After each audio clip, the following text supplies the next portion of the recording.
I want to make it all about me. So if I create emergencies, then I'm the center of attention. They don't include us. They don't value what our team does. Complaints like that, just over time, are like poison that builds up in the bloodstream. The world was designed for extroverts. I'm a natural introvert, but I have adopted an extroverted layer for survival. The goal is to try to put your heart and soul into your work, but also respect the fact that once it's out there, it takes on a life of its own.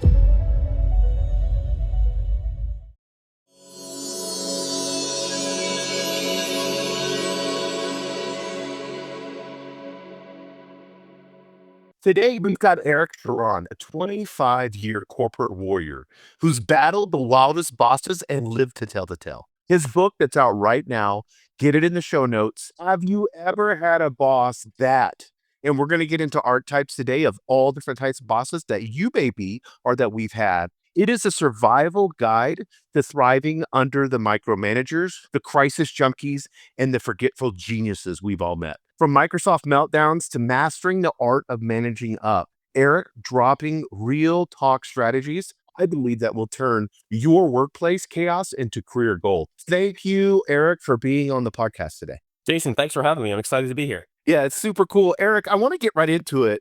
Your book is amazing. Like I said, everybody get it. It's in the show note link below. When we get into like as a leader, I mean, you're a leader, I'm a leader. That's what we do. That's what our roles are at work. Leaders often point finger when things go wrong. Yeah, that's a great question. I think finger pointing is really all about the ways in which leaders really are searching for accountability. And leaders searching for accountability they're doing the right things, right? Like the idea is that results were not achieved, an error was made. And the question really becomes, how do we learn from this? And how do we move on from this? That's really what they're asking. But if they're looking to point fingers, they don't have the level of self-awareness and refinement and potentially leadership maturity to realize that assigning blame, which is really what that sounds like, is not the right way to move on. There's a book that I love called Growth Mindset by Carol Dweck. And in fact, as part of a leadership program at Microsoft, I was assigned to read this when Satya Nadella took over. He was trying to change the culture of the organization. It sat on my desk, by the way, for like 6 months. And I'm like, I'm Eric Charran. Of course I have a growth mindset. And then they're like, hey, we're going to go meet with Satya as part of this leadership program. So make sure you read the book. And I'm like, okay. So I read it on the plane. First 10 pages changed my life. And it was all about like whether or not you have a fixed mindset or the growth mindset. Finger pointing, in my opinion, is all about a fixed mindset. Like, who's going to burn for this? Or who can I point to and be like, not me. It was this person over here. When in reality, an enlightened leader and a self-aware leader is basically like, listen, I'm responsible for everything that happens in my purview. If there was a person that actually is responsible for this particular lack of attainment of results or whatever it might be, or just made a mistake, how could I actually coach them up and raise them up so that we learn and we move on and not vilify the failure? Unless it's frustrating when you have to learn the same lesson twice, of course. But the idea would be that whether you're in these archetypes or not, like the idea would be that you're trying to look for coaching. You got to use the right tools in those types of situations. No, I love that. And your surprised archetype, we'll kind of start there if you want to. Surprise archetype, how do you help them see if it's their own gap? So can you talk a little bit about surprise archetype and then how did these pointing fingers go wrong, especially with the surprise archetype? The surprise archetype, and again, I use the term archetype because I don't want to vilify the people that utilize these types of tools. And that's really what these archetypes are. They're collections and characteristics of unhelpful behaviors. And in many instances, the people that exhibit them don't really have any other tools in their toolbox. They just know that they have the wrong tools. And those wrong tools were inherited from their managers.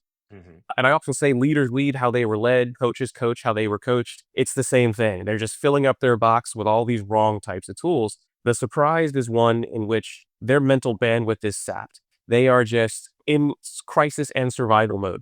They are just getting besieged by all sides, interrupt driven, Slack is just blowing up constantly, emails, unread emails, 10,000 unread emails. And these people don't have the ability to retain other than in the crisis. And so if you're like, hey, I'm about to go and present our team's work to leadership tomorrow, this is what we're going to discuss. Here it is. Just let me know if you have any feedback or if you don't want me to say certain things or if you can support these points. And they show up in the meeting like it's the first day at work. And in many instances, the unhelpful part comes in where they're like, hey, I didn't know that. Or, hey, who greenlit this? Or why are we doing this work? Or, and this is also very common with the amnesiac archetype who kind of just forgets things. The surprise, usually their moniker is, how is this the first time I'm hearing about this? And you're like, this is not the first time you're hearing about this. I sent you emails, I sent you Slacks, I sent you this. And in reality, what you kind of have to do in those circumstances, but go to your question, which is, how do you manage up? How do you let them know that it is incredibly demoralizing and frustrating for the entire team when you say, this is the first time I'm hearing about this? Wait, and the key thing is you have to understand why. It has nothing to do with you as an individual. It's just this individual. Like if you try to actually set aside the emotional frustration you get from this and just say, it's got to be tough to be there. And this is all they know how to do. And sometimes when they say this, it's like pulling a blanket over there's like a warm blanket. That was the first time I'm hearing about this. And understanding what they're going through will help you let them really understand what the impact of that behavior is. And then you can work together on how to change it. I love that. And in the later part of your book, and we'll get into this too, you talk about, how not just going through the archetypes, but then in the, I think it's after page like 177, you have a second part of the book where you go into detail on how you can work to help change your boss, or if you are that boss, how you can be, how you can change. Love it. Carl Jung had the archetypes. And I think this is like so important. What you said about this is like, what did you call it? Like characteristics that are not helpful. How did you say that about what It's exactly that. Yes, you got it. It's a collection of characteristic unhelpful behaviors that essentially Mhm.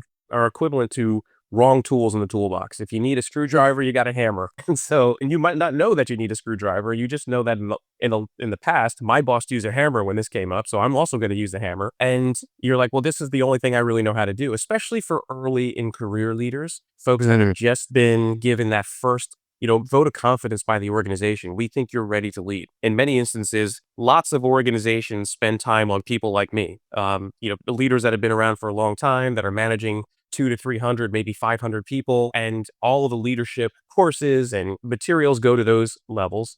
But in reality, it's the new leaders that really need a lot of focus also, in a different focus than somebody leading 1,000-person organization.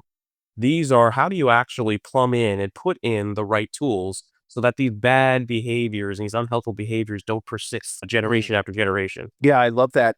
Eric, you have the emergency broadcaster. And when I was a young leader, I was this one. So everything was like, and it's really narcissistic. And I want you to get into the emergency broadcaster, but some bosses panic over every little issue. Advice to them to calm down, focus on what matters, because like to me, when I was young, everything was important. Everything was an emergency. Oh my God, why did you get this done? And then I would go and play victim or martyr to my leaders up. I'd be like, well, you don't realize, I worked over the weekends. I've worked 12 hours on this, because even a little project was a huge emergency.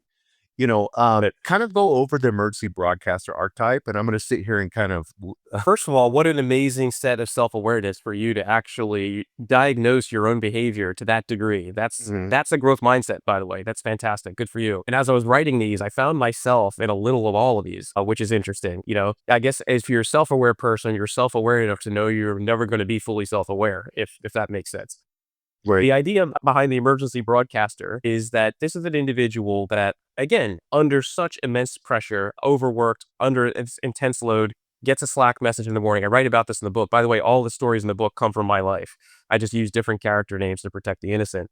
But this is a person that wakes up in the morning, has a Slack message from their manager. In this instance, for me, it was the chief data officer of the company, saying, "Hey, I'm looking forward to your 2-hour presentation today on what you've achieved in the last quarter." And they are just, their the face is drained of color. I didn't know this was happening today. Oh my gosh, it's there on the calendar. I wonder if my team has put together anything associated with this. Let me get all the VPs together. Gosh, their days are probably packed, as most executives' days are, from start to finish, 9 to 5. The only time I know of is 7:30 in the morning or 8 p.m. at night. That's when I know that they can't have any other work meetings. So I'm going to drop a rock on your calendar for 7:30.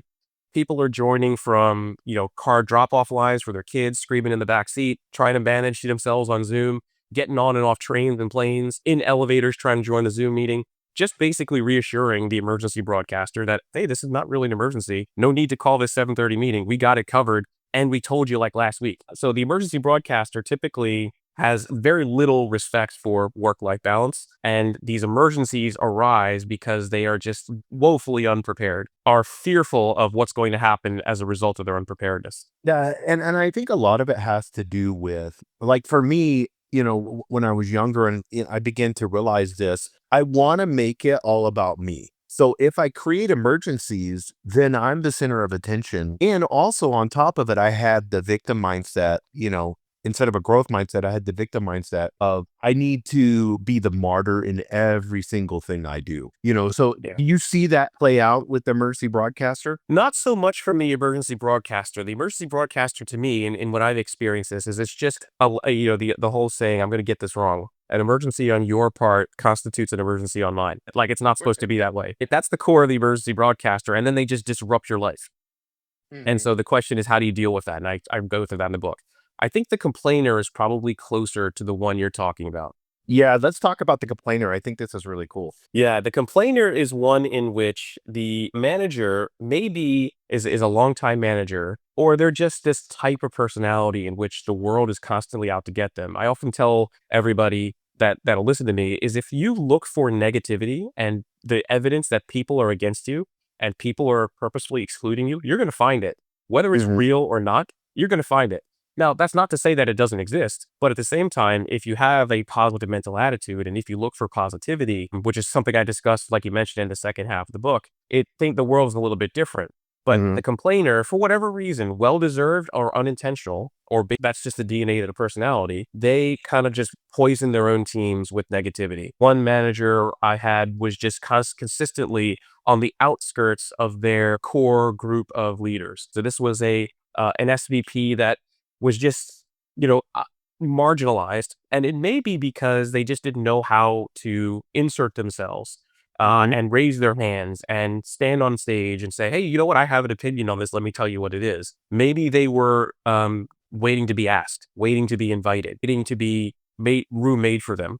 And that's not the way that a lot of those circles work when you get to that level of seniority. Certainly, inclusiveness is super important nowadays, but it's just, you still have to kind of insert yourself in the best of ways, the most diplomatic of ways. And this individual just didn't have those tools. And so was a start of the negative spiral. Oh, you know how it goes here. They don't include us when they're talking to our team. And we're talking managers, sorry, their VPs, their directors, their managers, and then the entire organization. It was like an all hands. And they're like, you know how it goes. They don't include me in anything. Oh, I'm always on the outside. They don't value what our team does. And it was just complaints like that, just over time, are like poison that builds up in the bloodstream until people are like, well, what am I really doing here? I don't really need to work for you. Maybe I go need to work for those other folks, which they're valued.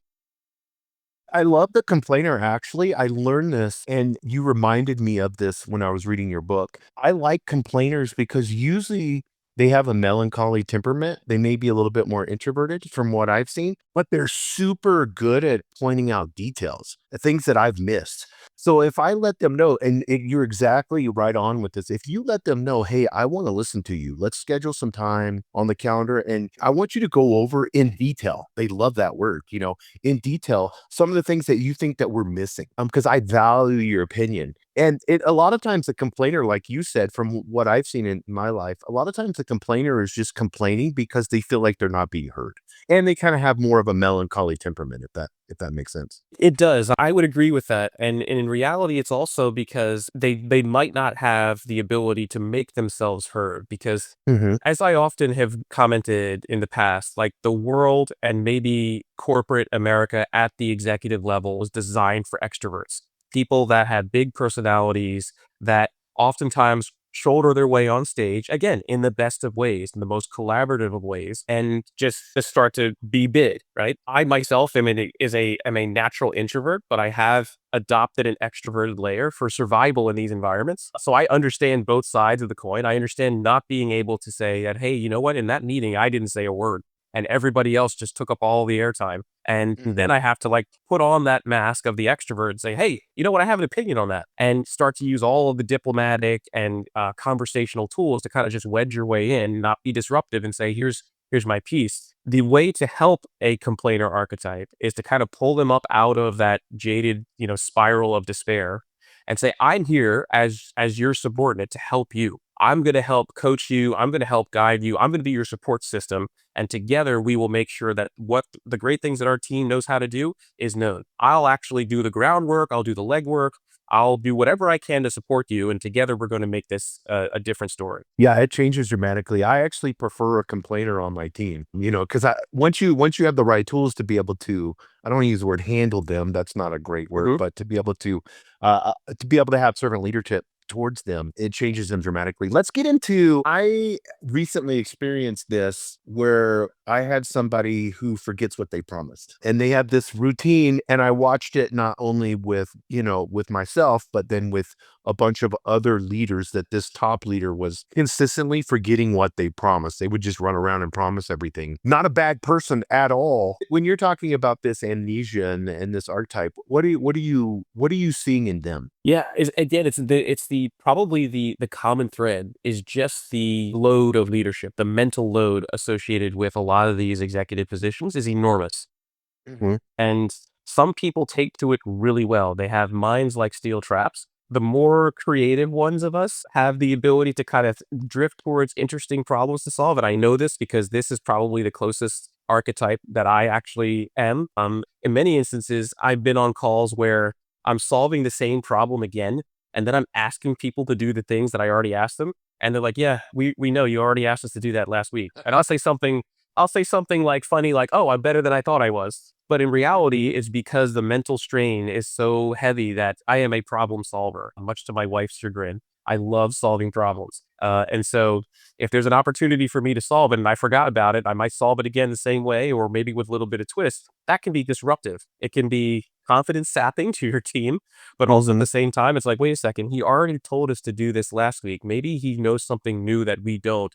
Maybe now I have to pivot how I was doing things the way he's solving the problem now, which is different than he solved it 2 weeks ago and the guidance he gave. So maybe now I need to do, and that is disruptive and demoralizing potentially to a team. So one of the things that I attempt to do is, and I've been pretty successful in recent years, is to be a zero inbox, zero Slack, zero teams at the end of the day, meaning that I go process everything and I utilize my team helping me remember what they asked me to do. I have backlogs and I have artifacts and things that I can actually check. I do still occasionally forget, and I ask for their help in reminding me because they know that I'm under such immense mental strain and mental load to handle the day to day that once they know that that is a weakness and I'm okay by exposing that weakness and I ask for their help, they are much more willing to help out. And so that's what the amnesiac is. In my early days, when I first experienced this, many of these were like shock and horror. Like I went into a meeting, I had sent the slide deck 2 days before. I sent a reminder because I got feelings that this person had exhibited elements of these characteristics before. Went into the meeting and they were like the biggest adversary of the meeting, like unintentionally, right?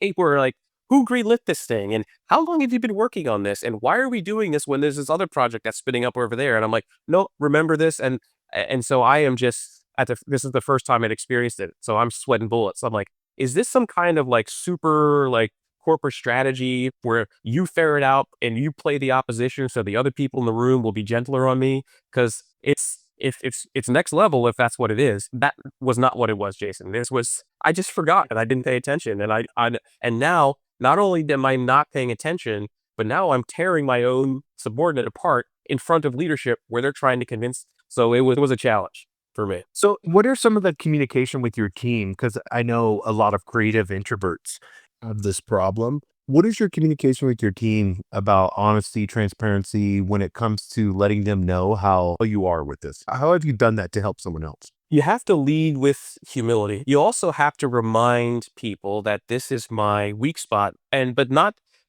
in a way in which I want you to compensate because I'm weak in this area and I'm not and I have no plans of improving. I'm going to work on it.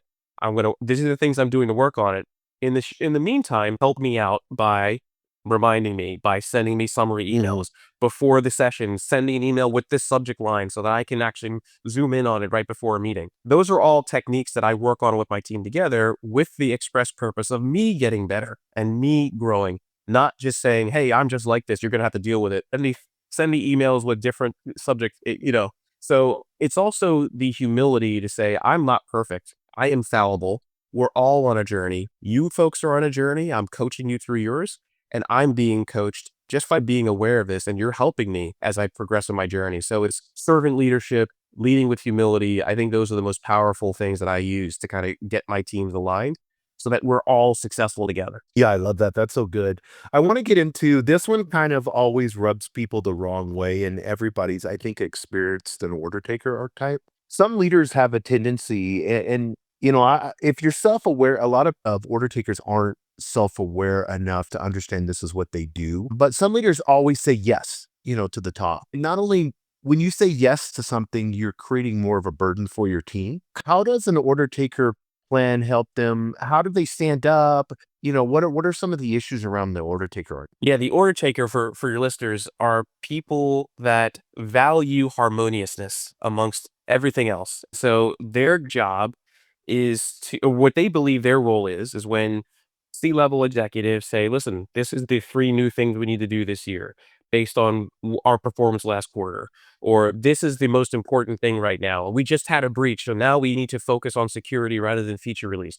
And all of those observations may be 100% correct and 100% right. The C-level executives turn to their VPs and SVPs and so forth and say, this is what I need your teams to do. Now, I believe inherent in that, what's expected is, yes, I understand everything associated with it. Let me verify it with you.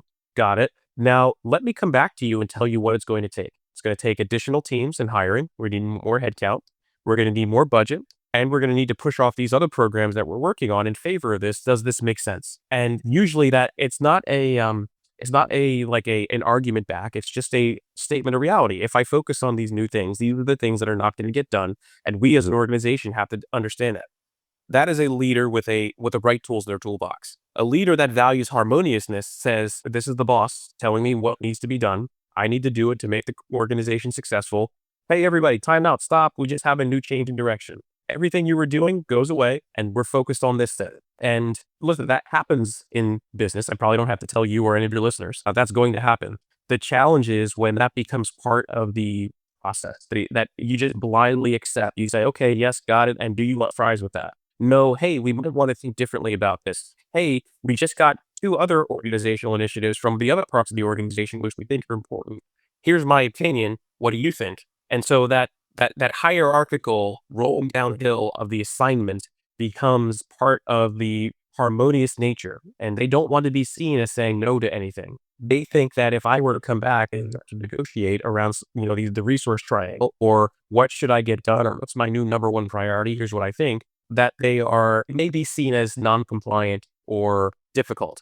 And that's not the case at all. In fact, I think many mature leaders expect people to say, hey, here's what's not going to get done based on this new ask. Yeah, that's so good. I want to move and shift to one that I think can help a lot of people, especially young leaders. So if you're a young leader, I really want you to listen to this one because we all fall into this one. That's the raw nerve. And it may not be, I mean, maybe you do have a characteristic or maybe you're alpha male or something and you're like, well, I can't play this up. But there are a lot of people that when they get feedback, and people are already guessing where I'm going with this, but when they get feedback, they take it super personal, and they get super emotional about it, it's their identity, because we can get so wrapped up in our work that when when a leader does give us feedback, it can really hurt, like emotionally. What's your raw nerve? Kind of go with the archetype of that, and tips to handle criticism without losing control. Yeah, there's a famous acronym that I don't know where it came from, so I can't properly attribute it. I didn't create it. It's called Q-tip, which is quit taking it personal, which sounds easy, but it's really not, especially if you are the type of person that is extremely emotive, that you kind of mirror the emotions of the people around you. You are expressive. There's all types of people that have different types of, I'll call them emotional components to who they are. And and that's what makes, I think, a diverse team super powerful. The biggest challenge I would say, and again, I am not this type of person, but I work with people that are like this, and I have people like this in my family, and I have to understand and respect them. But the difference is that they are their work. When they produce something, they put a piece of themselves into that work. And when you criticize it, it ends up being super, super hurtful to them, Mhm. as if you were impugning their person. They might not be able to easily separate themselves from the work, from learning a lesson, from becoming better, even though they might want those things. And so as a leader, you kind of have to understand and interpret those signals as best you can. So the raw nerve on one instance is somebody that just reacts based on that and can't quit taking it personal because they put a piece of their soul into everything that they do. Mhm. The challenge is, how do you grow from that type of person? Do you want to get better? Do you see that as an issue in yourself? Is it inhibiting your journey? And if it is, and it seems like you're like, yeah, I don't want to be this way because I know it's inhibiting my journey, but I just can't see how to get to the other side of the river or the chasm. I don't know if I have 100%, great mechanisms to kind of help you with that. But I will say that the goal is to try to put your heart and soul into your work, but also respect the fact that once it's out there, it takes on a life of its own. And you can look at something, you can come back to it later and look at a piece of artwork you've done or music, and you're like, gosh, I can't even listen to that because I've moved on, I've grown as an artist, and now I can't look at that anymore because I was so inexperienced, or so it's a simultaneity, I think, that has to happen, and it's a muscle that you have to build. But in my example, the raw nerve in the book was working with a manager who was like that reacts. And in many instances, it's like, when it starts to rain or pour a thunderstorm outside, you kind of just have to wait until the weather passes if you're being subjected to that. And then you have to say, listen, that storm that just happened, here's how it impacted me and here's how it impacted the team. And I think we can do better. Here's how I think I can help you. Because these behaviors, all of these archetypes, people suffer from these things in silence, and they persist in silence. They continue to grow. So I think that it's important for us to be able to respectfully, and without limiting your own career or shooting yourself in the foot, say, listen, this is this storm that just happened. And listen, I understand it and I get it, but here's how it affects the team. Here's how it affects me. Here's what I think we can do. Let me know if you're open to it. Yeah, that's so good because I think there's a lot of people that work for someone that's that way, and they're like, I don't know, especially like you said, you're not this, personality. So it's like, how do I handle this person? What do I do? They're threatening all these different things, because they've just gotten emotional. But I think you're so right. It's like recognizing as a storm. That's so good.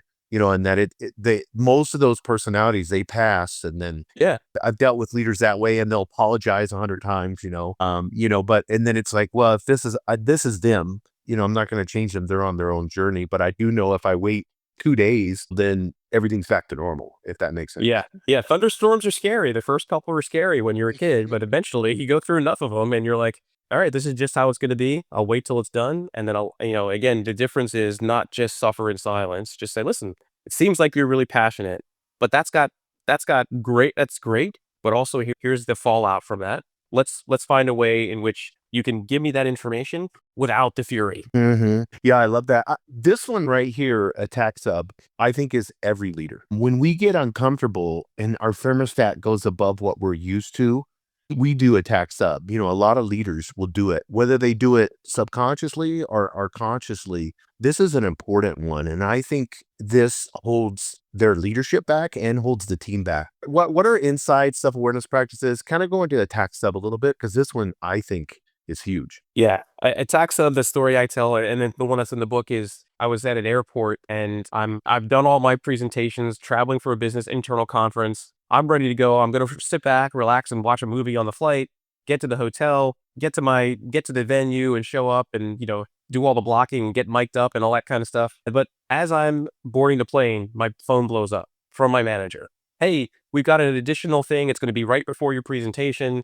I need you to develop a slide deck. You got to talk about the things that our team delivered last quarter. Let me know when you have the slides. I'll meet you at 10 a.m. at the venue, at this outside the room. We're going to be talking to a bunch of leaders. And then they sink back beneath the water, the waves, text messages. I'm like, wait, who's going to be there? How many slides? How much time do I have? Who's going to present? Is it just going to be me? What's the scope? I mean, it certainly was the quarter, but we have a bunch of stuff that we delivered. Are there any things that we should be focused on with this particular audience? And so again, bouncing off, they've gone deep. They're under the water, right? And so they only erupt right at the exact time of the presentation. They launch a bunch of missiles, and this is what I call the swoop and poop. It's, hey, let me see the slide deck. And like, I go to my manager, I didn't even know if this is close to what you wanted. And they're like, no, this is all terrible. Nope, you missed this thing. And nope, all right, we're just going to have to wing it. Let's just go in and do our best. And for somebody like me, this is a lot of people ask me, what's the most difficult archetype or the most challenging? I think it depends on what type of person you are. I love, like, the way I've survived is looking for threats and mitigating those threats based on preparedness. So I think there was a saying from a movie once, chance favors the prepared mind. I'm a big believer in that. And the attack sub is a veritable antithesis to somebody like me. So learning to deal with that was extremely challenging for me. So like, I mean, this is like the opposite of what what what you put out there to your team. If you have somebody like that in your team, maybe you can't fire them. How do you handle them? How do you go up to them? Have you had to like personally confront this? Yes, yes, and several times, because sometimes these behaviors, they'll get better for a little bit, just like with any relationship, and then eventually they'll start falling backwards and backsliding into the same behaviors, utilizing the wrong tools. And Mhm. so there's tactical ways in which you can do this, which is channel switching, I call it. So the novelty of the channel in which you receive the communication is what allows people to kind of get re-engaged, right? So what I mean by that is you can send somebody in my example, I sent them a follow-up email, and I said, "Well, hey, these are all the details that I'm missing that you just, dumped on me. I didn't have these details. Get back to me so that as I'm putting together the slide deck for the presenters, I'm creating the right presentation, the right altitude, right scope for an impactful presentation." Dead silence. And I know it's because they probably have, 500 unread emails, and I'm just number 501. What I talk about in the book is channel switching, which is, well, gosh, I never really text my boss. So maybe I'll just say, hey, got your info, sent you an email, looking for additional clarity so I make the presentation the best. And then you can get into like a 3, 4, 5 messaging chains because Eric never texts me. What is this? Oh, you know what? I can actually see that it's Eric on the phone and he never texts me. It's not my email inbox. And so now I'm actually interacting. If you overuse the channel, then it fades into the background. So I actually ended up, oh gosh, my manager is now responding to my text messages. This is a great channel. So I'll just ding, ding, ding, ding, ding, ding, ding. Mhm. And now they were like, they go silent. So then I switched to Slack. Slack then says, hey, just sent you some text and an email. Need to know this. And then if it's like, they can actually right click on the alert and just type something in real fast. So it's that channel switching is a great tactical step. You're not solving the problem.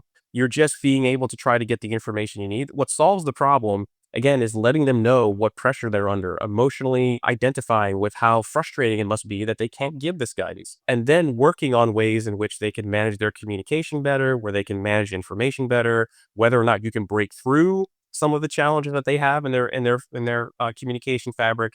That's the long-term fix. Yeah, no, I've had this happen so many times. It's kind of like the leader is looking at, I'm going through stress, I'm freaking out, so I'm gonna come up, launch all the missiles, and then drop back down because I want everyone else to feel the pressure I'm feeling. Which is totally wrong as a servant leader. But inexperienced leaders, you see this a lot of times. This attack like this. Yeah. Yeah, and in some instances, I would say my experience in most instances, it's not malicious. It's just how they feel. Yes. Yes. The back pressure starts building up, and they're like, all right, I can't do this myself. Who can help me?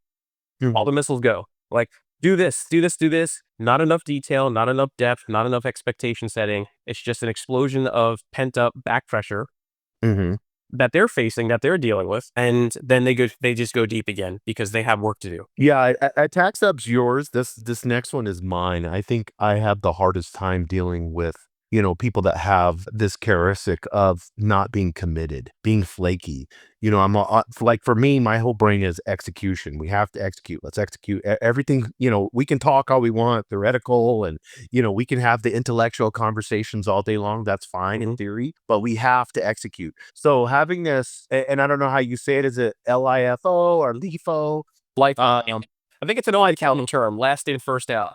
Yeah, yes. Can you kinda go into this one a little bit, and I'll try to be more loving and caring towards these people? Yeah, yeah, it's actually very similar to the order taker. It's essentially when leadership says, "Hey, there's new things to do." Whatever's last in wins, meaning that whatever's come before it, I'm going to ignore, and the last thing that I was told or instructed to do is the thing that the team now has to pivot to.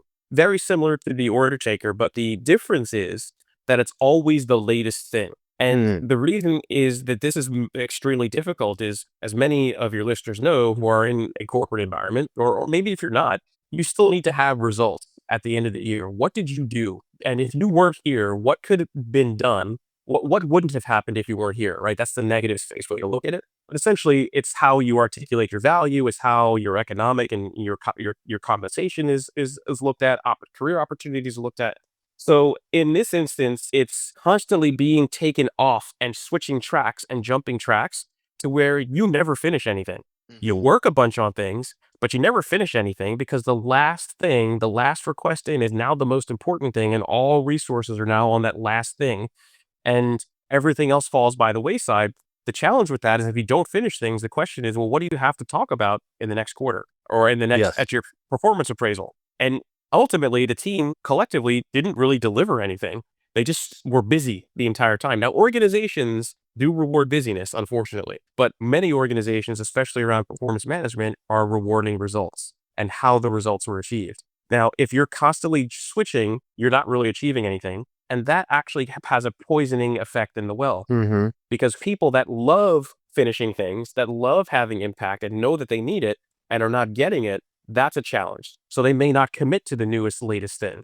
They may have just fatigue around every time that my manager goes to the meeting with the C suite. We're going to come back with some game changing, alternate way in which we're going to do things. And that's disruptive. Why invest in this current thing if my manager is just going to change it 3 months from now or 3 weeks from now? Eric, I know this archetype too can be because I've experienced this with people that I lead. It's also like whether it's procrastination may be an issue, but also people that are perfectionists. They don't get the things complete because they can't handle that it's not exactly perfect. What are some of the things that you do to help team members that may have this issue? What are some of the things that we can do as leaders to help them? I think we have to, number one, know our folks. Sometimes that's challenging, especially when you have like a 500 to 1,000 person organization. I think by the time that you're an executive, the hope is that you understand the different types of people that are out there, that, and Mhm. you're an expert at being inclusive.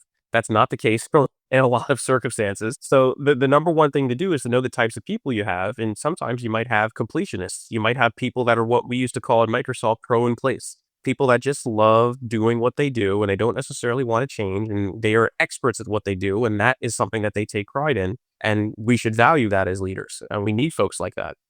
The challenge is there are shifting priorities that happen in business, in an organization, and you have to speak to those individuals that are like, hey, you know what, we are going to have to shift priorities, it's going to be difficult, but ultimately this is the better approach, and I think that this is the reason why. It's okay that we didn't finish that thing because we're now moving on to something that's has higher impact or is more important to the organization. Having said that, if that happens 4, 5, 6 times within a concerted time period, you are now experiencing a LIFO manager. And that is not going to be beneficial to you. It's not going to be beneficial to the team. It's not going to be beneficial to the organization.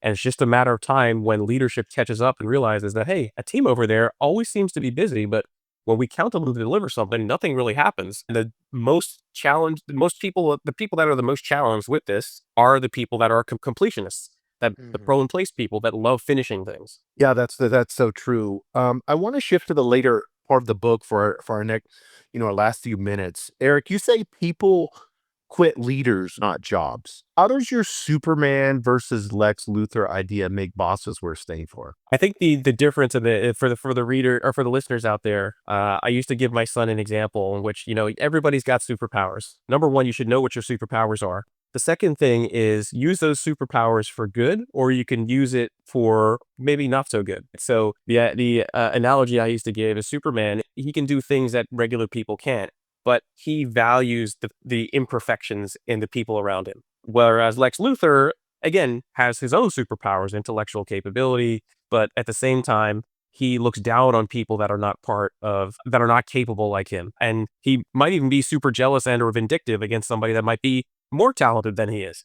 Right. So you have these superpowers, be Superman, don't be Lex Luthor. That's the best way I used to fit to talk to my kids about, their abilities and how to get along with people and how to lead people. I take that to heart. And so that's essentially what like to practice. It doesn't mean, by the way, that analogy is flawed, because it doesn't mean that I am so far above everybody else that I love people for their imperfections, but I do accept imperfections and realize that I have my own. So it's a somewhat flawed analogy, but the idea is to be a servant leader, to be inclusive, be the tide that lifts all boats. And Mhm. the idea is provide opportunities, amplify people, be the leader that people need by understanding what people need in their leaders. And If you don't know what those things are, I feel that leaders feel like sometimes they have to have all the answers. If you don't know what they are, start by asking your team. Have one-on-ones, have skip level one-on-ones with people that are 2, 3, layers beneath you in your teams and say, "What do you have for me? What should I stop, start, and continue doing? What do you love that I do? What do you wish that I would do that I don't? And what do I do that you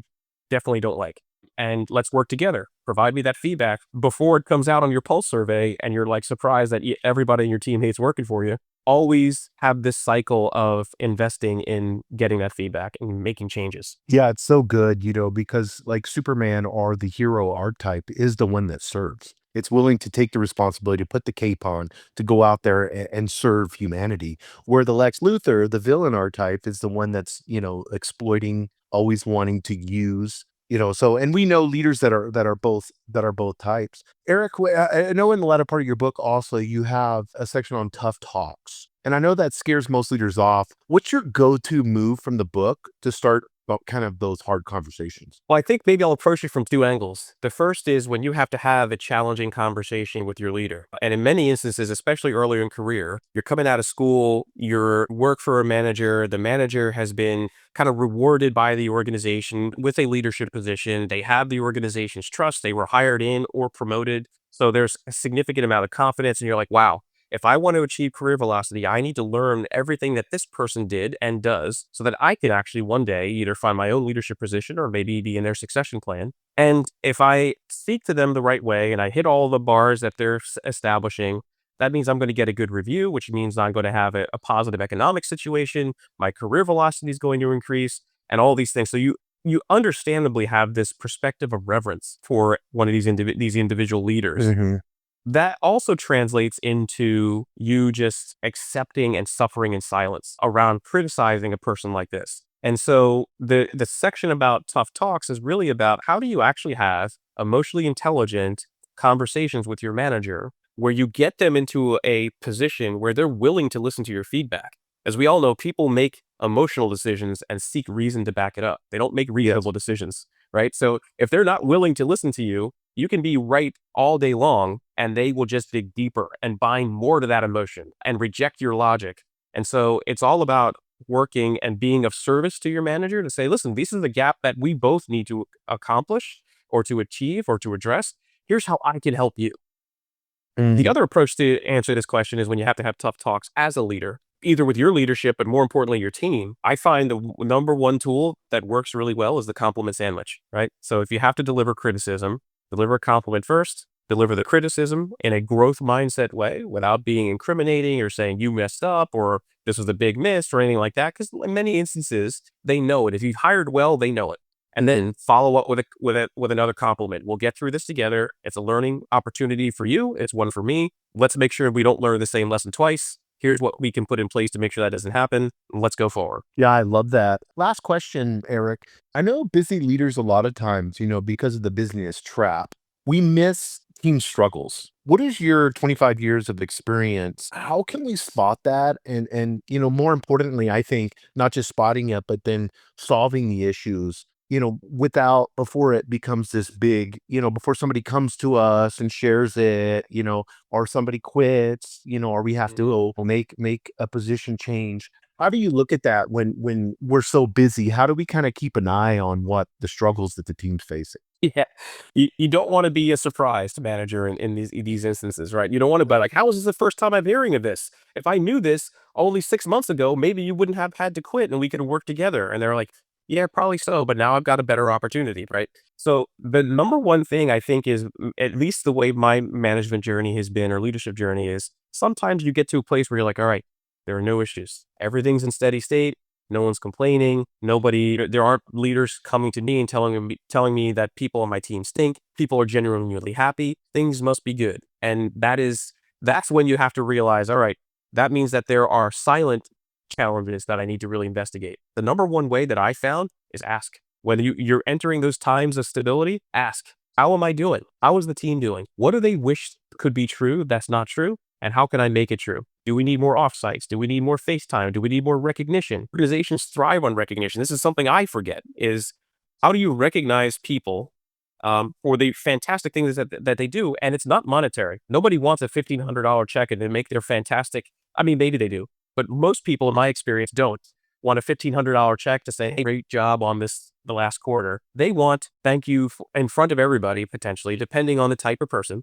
They want recognition. They want, hey, amongst my peers, I did a great job. And that is worth more than a bonus check in many instances. Yeah, no, that's so great. And Eric, I want people to understand, this is a great way, and maybe we'll close on this. This is a great way that people can, take a filter and then be able to see. It brings clarity to your boss. It brings clarity to your team members. And you can not just for leaders, but you can take these archetypes and put those in your team and kind of say, oh, okay, here's their strengths, here's their weaknesses. This is what type of person that this person is. So this will help me as a leader to be able to help them and work on them. So I appreciate your book because it just brought so much clarity and it helped me, kind of funnel things down to a more a path that I can put. You don't want to put people in buckets. That's not what you're saying here. That's right. But it allows them to their character that they may have. Like we all have character flaws. We all have character issues. So it allows me to be able to help them to lead them better, I think. So I appreciate you coming on the podcast today. I appreciate your book. What's the last word that you would want to leave someone? Yeah, thanks for having me on, Jason. I think the things that I often tell early in career folks, or maybe even peers of mine, know your worth. You don't have to suffer in Mm, silence. In most instances, these things are not being done to you. They're just a collection of unhelpful behaviors that are persisting because they don't know what else to do. that's so So good. Yes. understanding, sometimes you can read the whole book and pay attention and try to implement a lot of the coping strategies and the thriving strategies I have and other, folks that have written other books. And at some point, in the back of your brain, I'm throwing good energy after bad. It's just not materializing. And I'm worth more than this. Like I said, like you brought up, one of the things I wrote is that people don't quit organizations or teams, they quit managers. Mhm. And in this instance, you have to realize when it's time to quit. And my dad used to have a saying. He used to say, look for a job when you're happy with the one you have. Number one, so you know your worth, and number two, you're not running from something, you're running towards something.